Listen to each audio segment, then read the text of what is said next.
Saya ingin menyelesaikan persoalan tawuran di Manggarai, salah satunya itu secara substansi. Karena saya sudah mempelajari, salah satu faktor adalah ketidakberuntungan banyak anak-anak di sana yang mohon maaf belum punya pekerjaan tetap. Kemudian ada sarana olahraga dan sarana-sarana lain yang tidak termanfaatkan secara baik. Sehingga saya akan menggagas apa yang dinamakan Manggarai Bersolawat. Assalamualaikum warahmatullahi wabarakatuh. Bismillah, alhamdulillah, wassalatu wassalamu ala rasulillah, amma ba'du. Selamat berjumpa kembali di Aji Dakwah TV. Semoga kita semua senantiasa diberikan kesehatan dan keberkahan oleh Allah subhanahu wa ta'ala. Amin ya Allahu ya Rabbal alamin.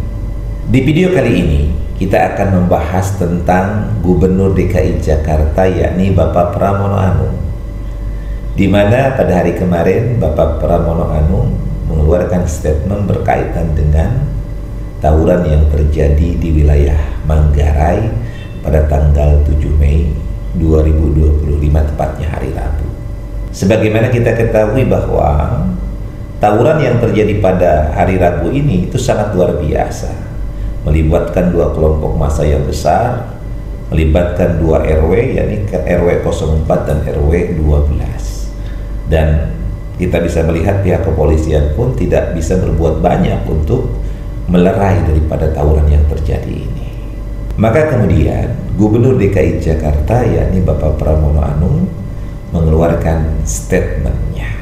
Nah, untuk melihat bagaimana statement daripada Gubernur DKI Jakarta, yakni Bapak Pramono Anung, kita lihat pada video berikut ini.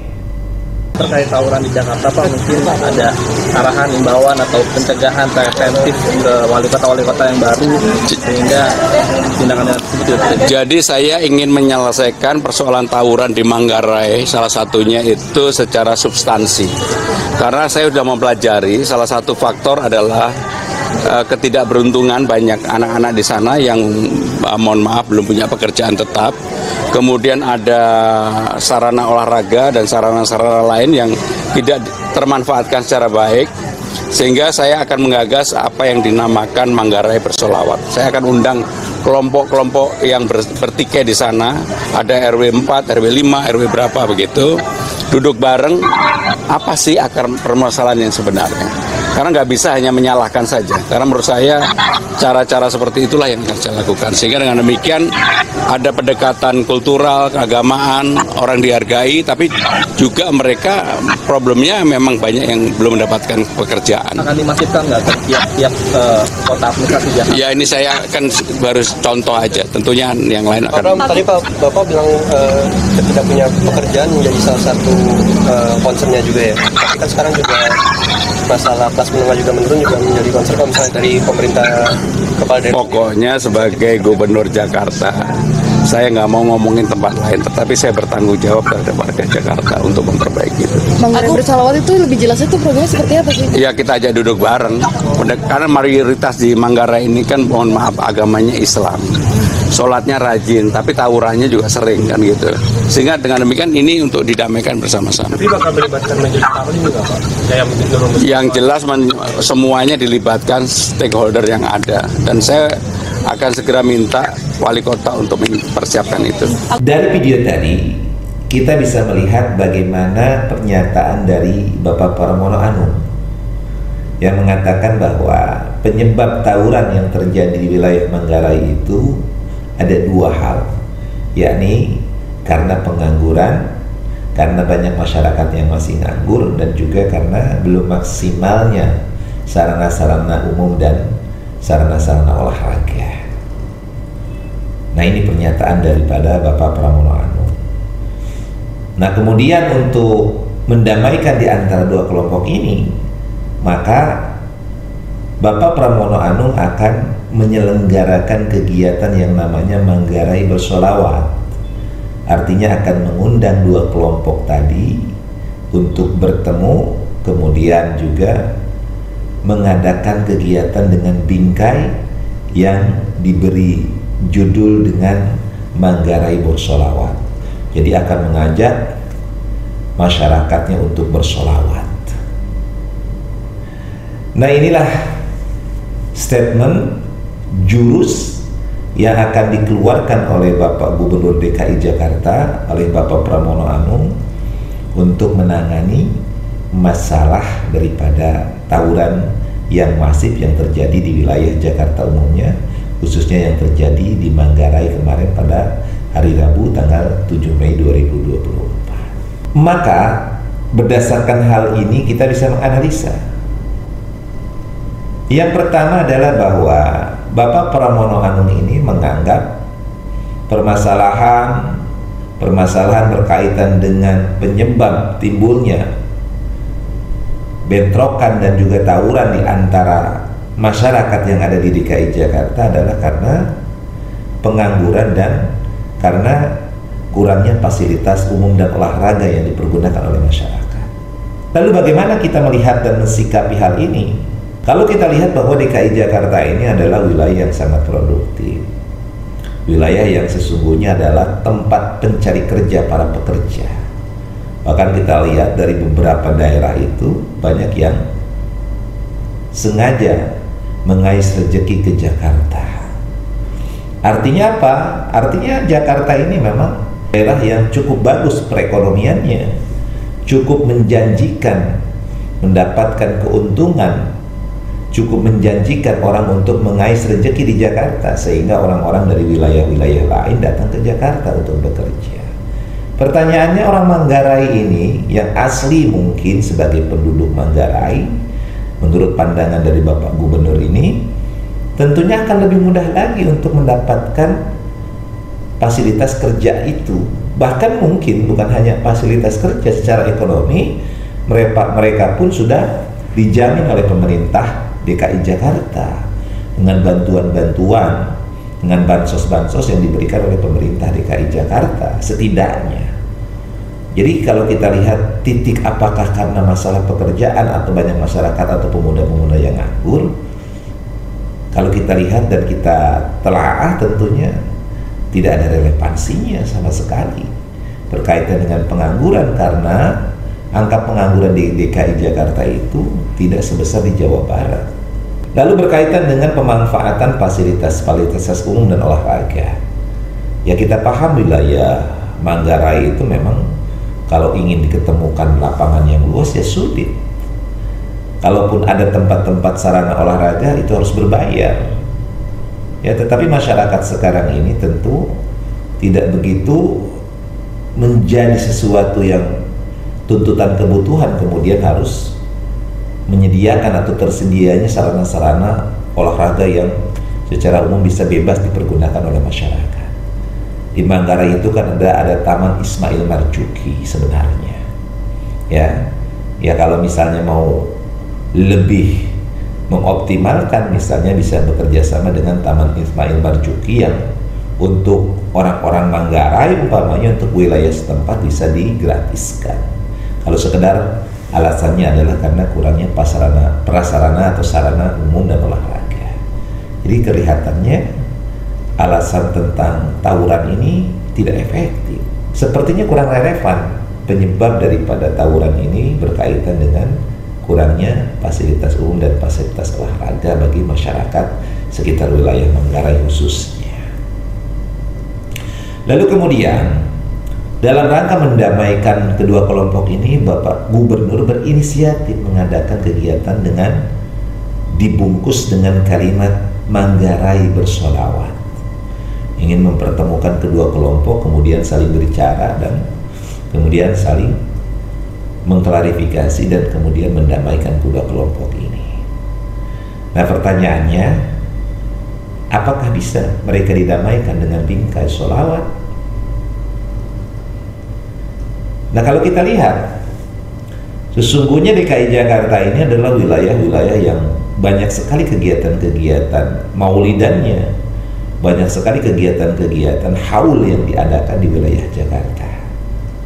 Jadi berkaitan dengan sholawat tentu bukan sesuatu yang baru. Bahkan dalam setahun, bukan hanya setahun, bahkan tiap bulan itu acara-acara haulan itu di beberapa titik di wilayah Jakarta hampir tidak berhenti. Apalagi misalnya di bulan-bulan Maulid, yang mereka bersolawat, mereka diberikan tausiah, ya, mereka diberikan nasihat.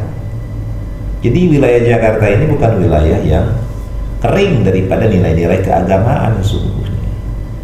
Bukan wilayah-wilayah yang kering dari tabligh di dalamnya. Bukan wilayah-wilayah yang kering dari pembacaan atau kegiatan-kegiatan sholawat di dalamnya. Tetapi pertanyaannya, apakah iya dengan sholawat kemudian menyentuh kepada akar permasalahannya? Kenapa terjadi keributan? Kenapa terjadi tawuran di dalamnya? Tentu sih kita berharap mudah-mudahan dengan mendengar sholawat kemudian orang tidak mau lagi tawuran. Kita berharap sih dengan kemudian orang bersholawat yang tadinya dua kelompok masyarakat ini panas dan saling bermusuhan kemudian bisa berdamai kembali. Tetapi pertanyaannya, apakah iya dengan bingkai sholawat di Manggarai yang dibingkai dengan kalimat Manggarai bersholawat kemudian bisa meredam tawuran yang terjadi di wilayah Jakarta pada umumnya? Nah, kita lihat bagaimana kebijakan yang ditetapkan oleh Gubernur Jawa Barat. Gubernur Jawa Barat ini, yakni Kang Deddy Mulyadi, beliau menerapkan kebijakan bagi anak-anak yang memang bermasalah. Anak-anak yang terlibat tawuran khususnya itu mereka dibina di pendidikan militer untuk beberapa hari ke depan, yang targetnya adalah 28 hari, bahkan mungkin kalau seandainya diperlukan itu bisa 1 semester, 6 bulan atau 1 tahun, tergantung nanti konsep keperluan daripada siswa-siswa itu sendiri. Tetapi sementara ini programnya adalah pendidikan militer itu selama 28 hari. Nah, pendidikan militer yang dilakukan oleh Kang Deddy Mulyadi ini kalau kita lihat sudah terlihat hasilnya, di mana anak-anak yang dididik ini kelihatan lebih disiplin, mereka lebih teratur, mereka lebih membanggakan kedua orang tuanya, membanggakan kita-kita yang melihatnya. Jadi kita bisa melihat anak-anak yang tadinya urapan, anak-anak yang tadinya tidak memiliki etika tata krama, kita lihat bagaimana anak-anak berubah menjadi anak-anak yang patuh, taat, disiplin. Ya, tentang nanti ke depannya itu kan kita ada proses-proses selanjutnya. Tentu proses ini tidak berhenti hanya di pendidikan militer saja yang 28 hari, tapi ada tindakan-tindakan lanjutnya untuk kemudian kedisiplinan mereka, penguatan karakter mereka akan bisa terjaga, bahkan sampai mereka kemudian menjadi orang-orang yang sukses ke depannya. Nah, kalau kita bandingkan bagaimana strategi Gubernur DKI Jakarta dengan Gubernur Jawa Barat, tentu penilaiannya ada pada masing-masing. Tetapi kita bisa melihat dari sisi efektivitasnya. Ketika seseorang dinasehati, itu bisa jadi orang itu mendengar. Tetapi faktanya orang dinasehati, orang disolawati atau orang bersolawat itu malah terkadang-kadang orang itu justru tidak bisa kemudian digugah hatinya untuk berubah menjadi lebih baik. Jadi dalam kehidupan ini tentu kita mengenal yang namanya hukum positif. Ya, jadi harus ada upaya. Upaya itu ya harus sebagai pemerintah tentunya mengeluarkan kebijakan yang jelas. Sebagai pemerintah, maka yang paling bagus itu kemudian harus mengeluarkan kebijakan dalam bentuk peraturan. Nah, seharusnya Bapak Pramono Anung ini bukan hanya sekedar membingkai dengan sholawat, bukan sekedar membingkai dengan mempertemukan dua kelompok, tetapi juga harus ada payung hukum, program-program yang jelas, yang nyata untuk menanggulangi daripada tawuran-tawuran yang terjadi di wilayah DKI Jakarta. Ya, misalnya dengan mengaktifkan Karang Taruna, mengaktifkan kegiatan-kegiatan ronda, atau mengaktifkan patroli-patroli yang dilakukan oleh Polri dan TNI, kerjasama mungkin dengan Kodam Jaya, kerjasama dengan Polda Metro Jaya, ya mungkin bisa melakukan hal itu untuk melakukan kegiatan-kegiatan antisipasi terjadinya tawuran di wilayah DKI Jakarta. Ya, mudah-mudahan saja sih kita berharap wilayah Jakarta dengan bingkai Manggarai bersolawat, khususnya wilayah Manggarai, kemudian dua kelompok yang dalam satu minggu bisa 2 kali tawuran ini, kemudian bisa tidak lagi melakukan kegiatan tawuran. Ya, kita doakan saja mudah-mudahan demikian. Nah, inilah pernyataan daripada Bapak Pramono Anung, jurus yang dikeluarkan, strategi yang dikeluarkan, yakni dengan mengagendakan Manggarai bersolawat. Tentang hasilnya kita lihat ke depan. Mudah-mudahan video ini bisa memberikan manfaat. Allahumma muwaffiq ila aqwamit thoriq. Assalamualaikum warahmatullahi wabarakatuh.